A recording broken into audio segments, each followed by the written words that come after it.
Hi everybody, it's me, Lauren Glenn. This week we are going to be focusing on a 504 document. A 504 is very similar to an IEP. It is a document that, the special education teachers or the CSE chairs or the physical therapists, anybody who's providing services can see. In the past, I've had students with 504s for academic reasons, for counseling reasons, health issues like asthma or Crohn's disease.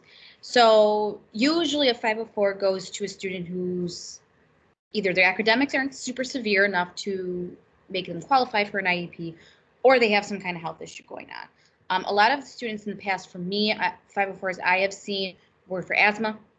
Usually those 504s, really are flagged a lot for the gym teachers to let them know if the student is playing, they need to take a break to the nurse to get a puff of their inhaler, or if the student has a seizure disorder, they might have a 504 plan where it goes over the steps to take if that student has a seizure or if they're not supposed to swim alone. I've had students like that in the past where, we went to Darien Lake and I had to make sure the 504 was put into place, and the kid was mad at me because he couldn't go into the water park, just by himself. Like he had to have someone who is CPR certified there. So that's a whole other area. But when you're within the school building, it's not so hard to deal with.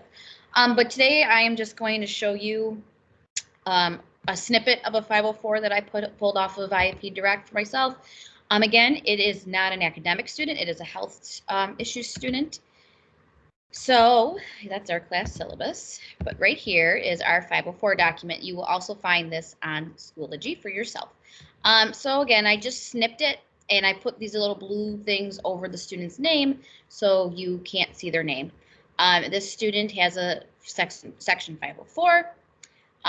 They can put in comments. This student's mom wrote a letter requesting a Metro bus for her to get to school. A doctor's note was providing that she needs the bus due to chronic leg pain as a result of a gunshot wound, which is, very hard to read as a teacher, but, it happens. But, being in the city, if something severe like this happens, like this is something we can do for our students to help them recover. It goes into a little bit more of a detail that they have a physical impairment in their leg that causes them constant pain and discomfort. It talks about that this happened when she was living in her country. We get all of these students from all over the place. We can't only imagine what they've been through. But this parent was a very big advocate at making sure we could do something to accommodate her student, especially because I'm at Lafayette High School. Technically, we have 5 floors. We have a basement and then 4 floors, so I call it 5. That's a lot of walking. That's a lot of stairs. For a student like that, she's going to need some breaks. She might need the elevator. She might need a special bus. In high school, the students have to get themselves here. So, this is ways that we can work together to make sure a student feels okay. It talks about it affects her ability to walk long distances and participate in physical activities like gym class. So like this is, again, something a gym teacher, phys ed teacher, should be made aware of. It talks about that it does hurt a lot during phys ed. It talks about she can ice it to help her feel better. Now, we know that this isn't a complete academic thing, but academics come into play when a student is in pain. So this student gets a modification of break periods. So, and it even shows all classes, including physical education. So maybe, if she's running too much, it's going to hurt her. Or even sometimes, the blood flow with when you sit, she might be in some pain. So she can take a break, whether the break then is standing or, if you're in science class and you're doing a lab and she's got to stand because she's doing it, she needs a break to sit down or however she wants that break, whatever makes them physically feel okay. And she also gets some testing accommodations due to, having to move at some point when you're taking a test. If she's in pain and the test is timed, she, let's be honest, if I saw a movie once of a woman who went into labor taking a test. Now I have 2 kids. I could not imagine taking a test or a final exam while you're contracting. But, if she's in pain and she's taking a timed test, the least we can do for her is to give her time and a half. So she gets extended time to finish that assessment and that accommodation. So again, this is just a health physical impairment.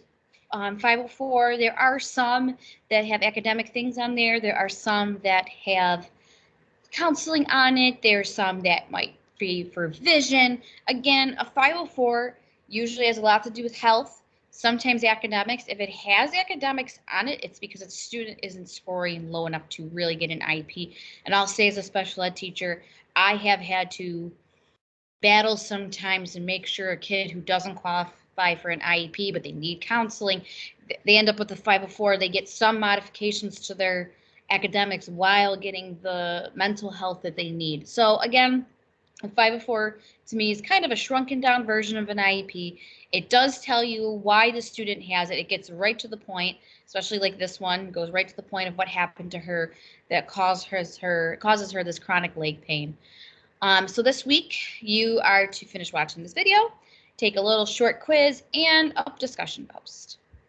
Please, any questions, please join me on, our office hours. You also will be reading this 504 plan article.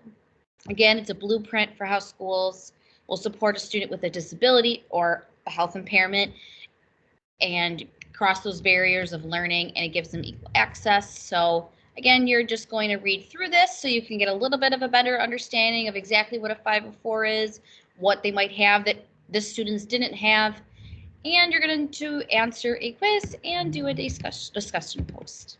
Thank you guys. Have a good day.